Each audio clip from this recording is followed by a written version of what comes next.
नमस्कार दोस्तों, जय हिंद जय भारत। आप कैसे हैं? ठीक है, ठीक ही रहना चाहिए। हम सर्व शिक्षा अभिमान इस वीडियो में बूढ़ा जौन लड़का सब कोई पढ़ सकता है। कोई भी बाकी नहीं रहेगा, सब कोई पढ़े। कोई ये ना कहे कि हमारी अवस्था अब ढल चुकी है, हम क्या पढ़ सकते हैं। तो शिक्षा एक ऐसी चीज़ होती है, इसकी कोई उम्र नहीं सीखने की होती। शिक्षा की कोई उम्र नहीं है, बूढ़ा हो, जवान हो, लड़का हो। लेकिन लोग आज के युग में ये कहते हैं कि मेरी अवस्था अब इतनी हो गई, मैं क्या पढ़ सकता हूँ। बिल्कुल पढ़ सकते हैं, बिल्कुल आसान तरीके से। कॉपी ज़रूर नहीं है, पेन ज़रूर नहीं, लेकिन मोबाइल है। मोबाइल के माध्यम से आप सब कुछ कर सकते हैं, पढ़ सकते हैं, खेल सकते हैं। तो इसलिए पेन खरीदने के लिए पैसा नहीं होगा, लेकिन रिचार्ज के लिए अवश्य पैसा होगा। तो जो हम इधर उधर का टाइम वेस्ट करते हैं, ख़राब करते हैं, उसको हम अपनी पढ़ाई पर लगाएं। तो वीडियो को शुरू से अंत तक देखें। अन्य वीडियो देखने के लिए हमारा YouTube channel Shiv Govind Bharti search करके देखें। हमारे जितने भी वीडियो हों सब सामने आएंगे। अगले वीडियो में हमने संस्कृत में 1 से 100 तक की गिनती लिखी। इस वीडियो के माध्यम से हम शब्द रूप की चर्चा करेंगे, क्योंकि संस्कृत को या अन्य भाषा को सीखने के लिए उनके शब्दों को और उनके अर्थों को जरूर जानें। संस्कृत में 3 लिंग होते हैं, स्त्रीलिंग, पुल्लिंग और नपुंसक लिंग। ये 3 लिंग हैं, लेकिन किसी विद्वान ने एक लिंग और बताया जो उभयलिंग। उभयलिंग का ज़्यादा विशेषकर महत्व नहीं लिया गया है, तो सिर्फ मान लो 3 ही लिंग। तो शब्द रूप में स्त्रीलिंग और पुल्लिंग। इसके बाद धातु रूप में लिंग का कोई वो ही नहीं रहेगा।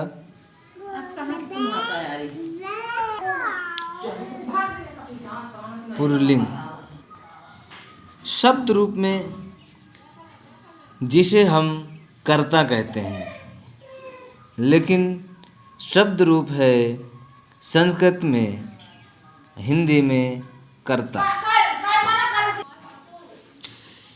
तो शब्द रूप देखते हैं। सबसे पहले हमने देखते हैं शब्द रूप।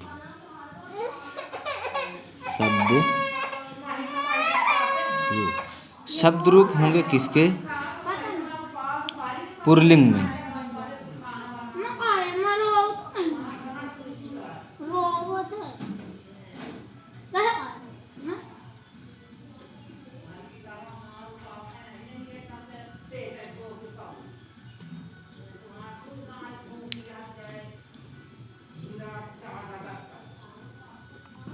पुल्लिंग शब्द जो है ना, राम के रूप। अब देखते हैं विभक्ति कितनी होती हैं। 7 विभक्ति होती हैं और 3 वचन होते हैं। 7 विभक्ति और 3 वचन।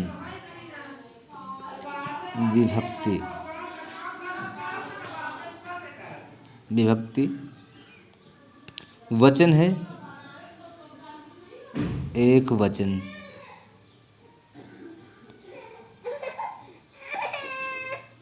द्विवचन और बहुवचन। ये संस्कृत में 3 वचन होते हैं और विभक्तियां 7 होती हैं शब्द रूप में। अब जिसने लिखना किसका? राम रूप। किसके हैं? राम के रूप। राम क्या है? कर्ता है।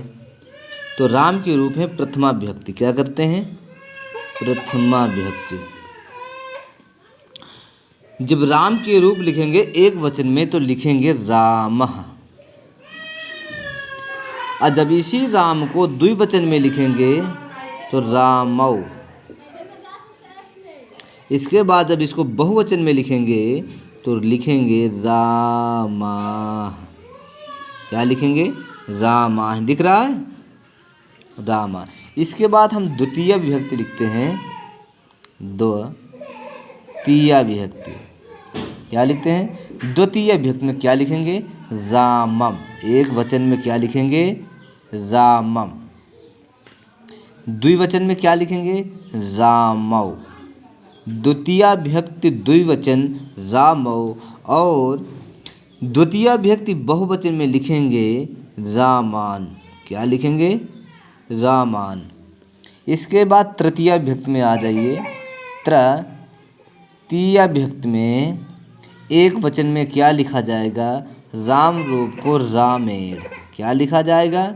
रामेण। द्विवचन में क्या लिखा जाएगा? रामाभ्याम। क्या लिखा जाएगा? रामाभ्याम लिखा जाएगा। इसके बाद बहुवचन में क्या लिखा जाएगा? रामई। क्या लिखा जाएगा? रामई। रामई लिखा जाएगा। इसके बाद चतुर्थी विभक्ति क्या है? चतुर्थी विभक्ति। चतुर्थी विभक्ति में एक वचन में लिखा जाएगा रामाय। चतुर्थी विभक्ति एक वचन रामाय। चतुर्थी विभक्ति द्विवचन में क्या लिखा जाएगा? रामाभ्याम। क्या लिखा जाएगा? रामाभ्याम। रामाभ्याम। इसके बाद चतुर्थी विभक्ति को बहुवचन में राम के रूप क्या बनेगा? रामेभ्यः। चतुर्थी विभक्ति बहुवचन में क्या बनेगा? रामेभ्यः। क्या बनेगा? रामेभ्यः। इसके बाद पंचमी विभक्ति आ जाइए। संस्कृत में पंचमी विभक्ति। पंचमी विभक्ति। पंचमी विभक्ति एक वचन में क्या होगा? रामात्। क्या होगा? रामात्। और जो द्विवचन में होगा रामाभ्याम। क्या होगा? रामाभ्याम। इसके बाद पंचमी विभक्ति बहुवचन में होगा रामेभ्यः। क्या होगा? रामेभ्यः। अब षष्ठी विभक्ति आ गई। क्या आ गई? षष्ठी विभक्ति। षष्ठी विभक्ति। षष्ठी विभक्ति में क्या होगा? एक वचन में राम के रूप होगा रामस्य। षष्ठी विभक्ति एक वचन में होगा रामस्य। इसके बाद षष्ठी विभक्ति द्विवचन राम के रूप क्या होंगे? रामयोः। क्या होगा? रामयोः। इसके बाद षष्ठी विभक्ति बहुवचन में राम के रूप क्या बनेगा? रामाराम। क्या बनेगा? रामाराम। क्या बनेगा? रामाराम। इसके बाद क्या बनेगा? सप्तमी में। षष्ठी के बाद क्या? सप्तमी। सप्तमी में एक वचन किसका? राम रूप का एक वचन है कहा? रामे। क्या होगा? रामे। सप्तमी द्विवचन में राम के रूप क्या होगा? रामयोः। क्या होगा? रामयोः। सप्तमी में बहुवचन में क्या होगा? राम के रूप रामेषु। क्या होगा? रामेषु। रामेषु होगा। इसके बाद सप्तमी के बाद ये शब्द रूप में संबोधन शब्द है। क्या है? संबोधन। संबोधन। संबोधन में जैसे कहते हैं हे राम। क्या कहते हैं? हे राम। एक वचन में क्या कहेंगे? हे राम। इसके बाद द्विवचन में क्या कहेंगे? हे रामौ। क्या कहेंगे? हे रामौ। इसके बाद बहुवचन में क्या कहेंगे? हे रामाः। क्या कहेंगे? हे रामाः। ये तुम्हारे हो गए शब्द रूप में राम के रूप।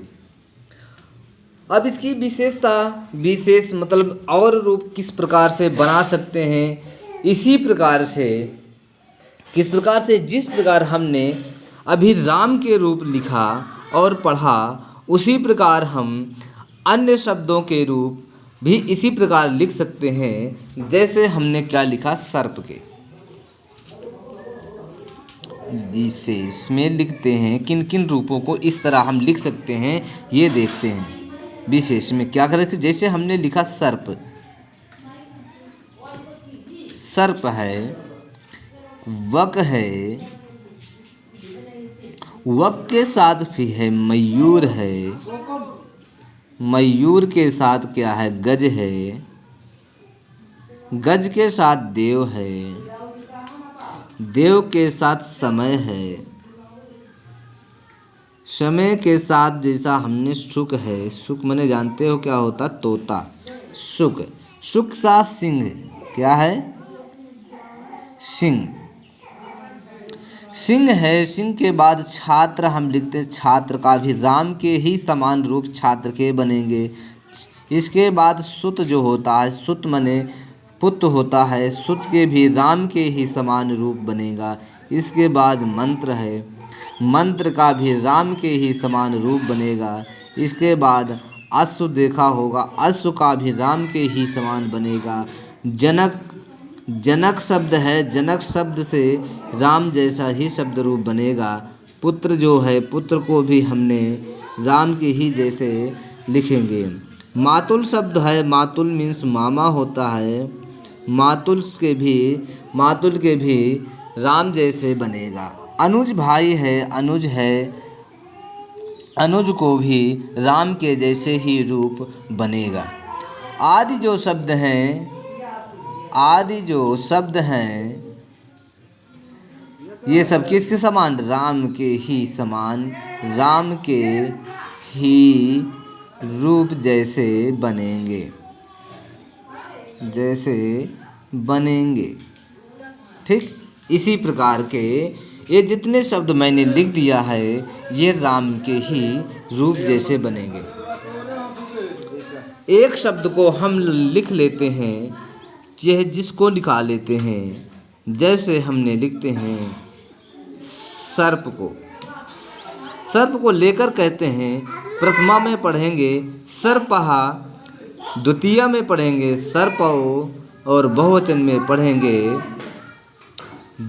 बहुवचन पे करेंगे सर्पाः। सर्पा द्वितीया है, सर्पम सर्पौ सर्पान, सर्पेण सर्पाभ्याम सर्पै, सर्पाय सर्पाभ्याम सर्पेभ्यः, सर्पात् सर्पाभ्याम सर्पेभ्यः, सर्पस्य सर्पयोः सर्पणाम, सर्पे सर्पे सर्पयोः सर्पेषु, हे सर्प हे सर्पो हे सर्पा। इस प्रकार सारे रूप बनेंगे। इसके बाद स्त्रीलिंग, स्त्रीलिंग में इकारांत के रूप स्त्रीलिंग में बनेंगे। किसके देखते हैं, इकारांत करते हैं। शब्द होंगे स्त्रीलिंग के, स्त्री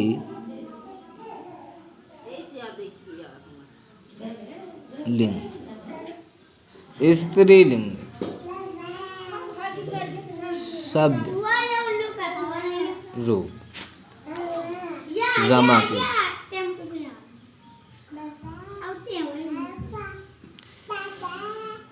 रमा के।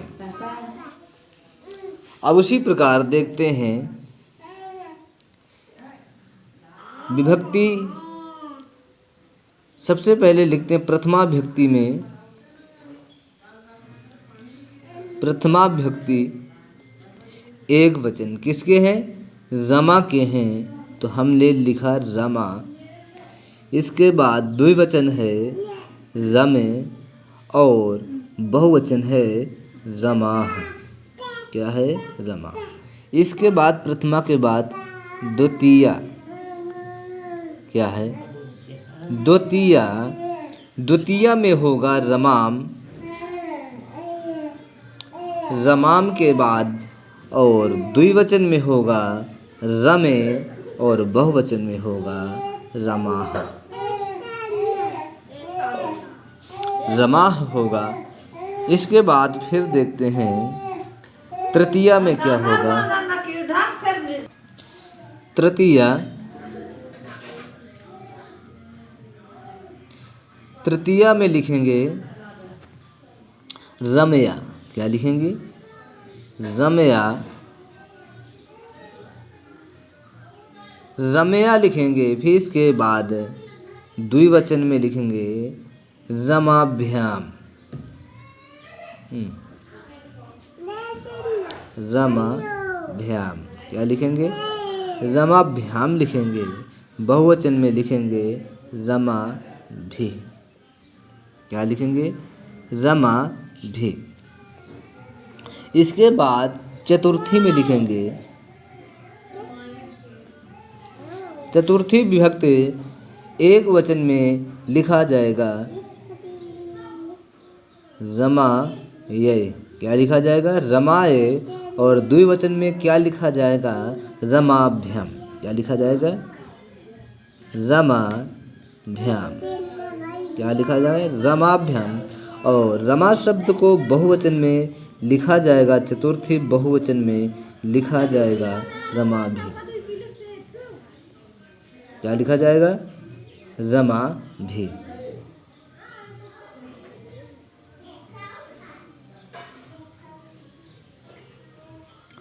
इसके बाद पंचमी में लिखा जाएगा पंचमी।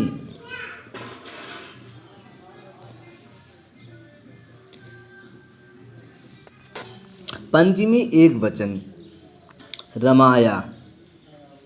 रमाया। पंचमी एक वचन रमाया। पंचमी द्विवचन रमाभ्याम। रमाभ्याम। पंचमी बहुवचन रमाभ्या। क्या पढ़ा जाएगा? रमाभ्या। ये भी रमाभ्या ही होगा।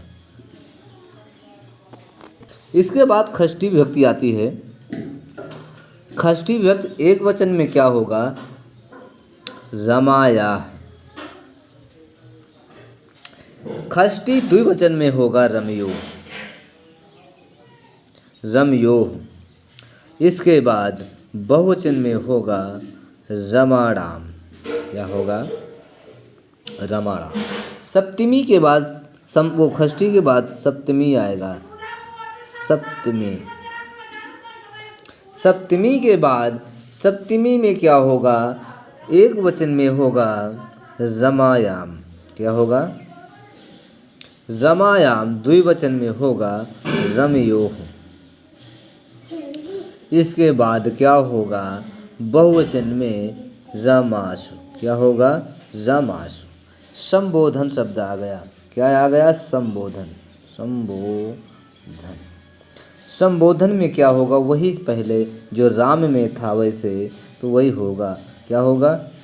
हे रमा, हे रमे, हे रमा। इस प्रकार ये स्त्रीलिंग में, ये राम रूप पुल्लिंग में है और ये स्त्रीलिंग में रमा शब्द के हैं। इस प्रकार हम स्त्रीलिंग के, अब स्त्रीलिंग में रमय जैसे, रमा जैसे शब्द कौन कौन से, रमा जैसे रूप कौन कौन शब्द के बना सकते हैं ये देखते हैं। जैसे हमने लिखा बालिका, विशेष। क्या लिखा? बालिका। बालिका। बालिका के बाद निशा, निशा, दिशा, धरा, लता, सुता,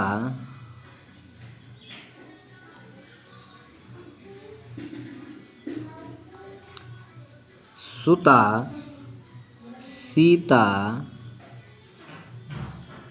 सीता के बाद राधा,